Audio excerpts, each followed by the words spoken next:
Hello everyone, welcome back to my channel.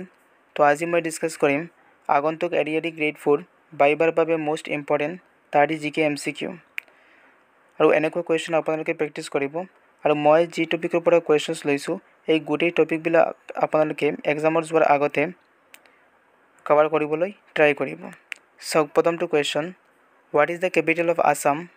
অসমৰ ৰাজধানী কি হয়? সো ইয়াৰ শুদ্ধ উত্তৰটো হ'ব Dispur. Question number 2, who was the founder of the Ahom Kingdom in Assam?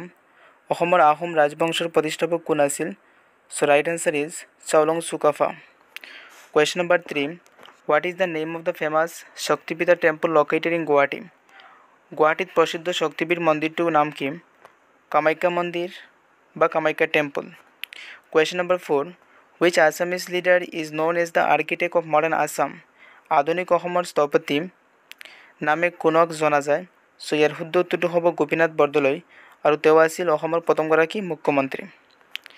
Question number 5, what is the state flower of Assam? অসমৰ ৰাজ্যিক ফুলটো কি হয়? সো ইয়াৰ শুদ্ধ উত্তৰটো হ'ব ফক্সটেল অৰ্কিড বা কপৌ ফুল। Question number 6, what is the official language of Assam? অসমৰ চৰকাৰী ভাষা কি? সো ইয়াৰ শুদ্ধ উত্তৰটো হ'ব আছামিজ বা অসমীয়া।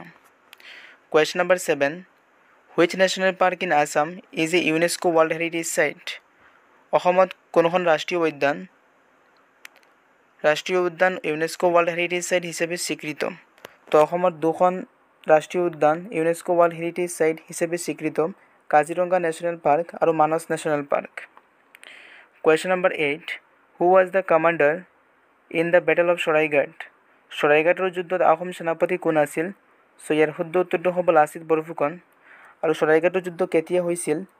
1671 চনত আৰু সেইখিনি সময়ত আহোম ৰজা কোন আছিল? Udayaditya Sinha. Question number 9, what is the literacy rate of Assam as per census 2011? 2011 লোকপ্ৰিয় অনুসৰি অসমৰ সাক্ষৰতাৰ হাৰ কিমান? সো ইয়াৰ শুদ্ধ উত্তৰটো হ'ব 72.19%। Question number 10, which river is known as the lifeline of Assam? অসমৰ জীৱন ৰেখা হিচাপে কোন নদীক জনা যায়? সো ইয়াৰ শুদ্ধ উত্তৰটো হ'ব Brahmaputra. Question number 11, who wrote the Kirtan Ghosha? Kirtan Ghosha কোনে ৰচনা কৰিছিল? সো ইয়াৰ শুদ্ধ উত্তৰটো হ'ব শ্ৰীমন্ত শংকৰদেৱ। তো শ্ৰীমন্ত শংকৰদেৱৰ জন্ম কেতিয়া হৈছিল? 1449 চনত আৰু কোনখন ঠাইত হৈছিল? নোয়াগাঁও জিলাৰ বৰদোৱাত। Question number 12, who is regarded as the pioneer of modern Assamese literature? আধুনিক অসমীয়া সাহিত্যৰ অগ্ৰদূত কোন? So right answer is Lakshminath Bezbaroa. Question number 13, which is the world's largest river island located in Assam? বিশ্বৰ আটাইতকৈ ডাঙৰ নদী দ্বীপটো অসমৰ ক'ত অৱস্থিত? সো ইয়াৰ শুদ্ধ উত্তৰটো হ'ব মাজুলী। তো এইটো কোৱেশ্চন আপোনালোকক এনেকুৱা কোৱেশ্চন সুধিব পাৰে যে মাজুলী কিয়ৰ বাবে বিখ্যাত হয়? সো আপোনালোকে উত্তৰ দিব লাগে যে বিশ্বৰ আটাইতকৈ ডাঙৰ নদী দ্বীপটো মাজুলীত অৱস্থিত আৰু সেইটোৰ বাবে মাজুলী বিখ্যাত।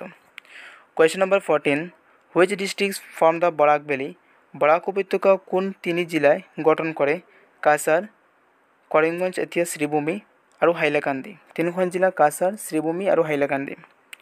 Question number 15, who was the first woman chief minister of Assam? অসমৰ প্ৰথম মহিলা মুখ্যমন্ত্ৰী কোন আছিল? সো ইয়াৰ শুদ্ধ উত্তৰটো হ'ব সৈয়দা আনোৱাৰা তাইমুৰ। তেওঁ 6 ডিচেম্বৰ 1980 চনত অসমৰ প্ৰথমগৰাকী মহিলা মুখ্যমন্ত্ৰী ৰূপে শপত গ্ৰহণ কৰিছিল। Question number 16, what is the state animal of Assam? অসমৰ ৰাজ্যিক প্ৰাণী কি? সো ইয়াৰ শুদ্ধ উত্তৰটো হ'ব one horn ৰাইনোচৰাছ। Question number 17, which city is known as the tea city of India? ভাৰতৰ চাহ নগৰ বুলি কোনখন চহৰ জনাজাত? সো ইয়াৰ শুদ্ধ উত্তৰটো হ'ব Dibrugarh. Question number 18, name the airport in Guwahati. গুৱাহাটীৰ বিমানবন্দৰৰ নাম কি? সো ইয়াৰ শুদ্ধ উত্তৰটো হ'ব লোকপ্ৰিয় গোপীনাথ বৰদলৈ ইণ্টাৰনেশ্যনেল এয়াৰপোৰ্ট বা লোকপ্ৰিয় গোপীনাথ বৰদলৈ আন্তঃৰাষ্ট্ৰীয় বিমানবন্দৰ। Question number 19, who was the first Assamese ICS officer? প্ৰথম অসমীয়া ICS বিষয়া কোন আছিল? সো ইয়াৰ শুদ্ধ উত্তৰটো হ'ব Anandaram Barua. Question number 20, which is the oldest refinery in India located in Assam? ভাৰতৰ আটাইতকৈ পুৰণি ৰিফাইনাৰী অসমত ক'ত আছে? সো ইয়াৰ শুদ্ধ উত্তৰটো হ'ব ডিগবৈ ৰিফাইনাৰী আৰু ডিগবৈ কোনখন জিলাত আছে? Tinsukia. Question number 21, which classical dance form originated in Assam অসমৰ পৰা উৎপত্তি হোৱা শাস্ত্ৰীয় নৃত্যৰ নাম কি চ' ইয়াৰ শুদ্ধ উত্তৰটো হ'ব Sattriya question number 22 which festival marks the Assamese new ইয়াৰ অসমৰ নৱবৰ্ষ উদযাপন কৰা উৎসৱটোৰ নাম কি চ' ইয়াৰ শুদ্ধ উত্তৰটো হ'ব বহাগ বিহু বা Rongali Bihu question number 23 when was the Guwahati High Court established Guwahati উচ্চ ন্যায়ালয় কেতিয়া স্থাপন কৰা হৈছিল চ' ইয়াৰ শুদ্ধ উত্তৰটো হ'ব 1948 চনত কুৱেশ্যন নম্বৰ 24 who composed অ মোৰ আপোনাৰ দেশ the state song of Assam অসমৰ ৰাজ্যিক গীত অ মোৰ আপোনাৰ দেশ কোনে লিখিছিল চ' ইয়াৰ শুদ্ধ উত্তৰটো হ'ব Lakshminath Bezbaroa question number 25 which town is known as the silk village of Assam ৰেশম নগৰ নামে জনজাত অসমৰ ঠাইটো ক'ত চ' ইয়াৰ শুদ্ধ উত্তৰটো হ'ব শুৱালকুছি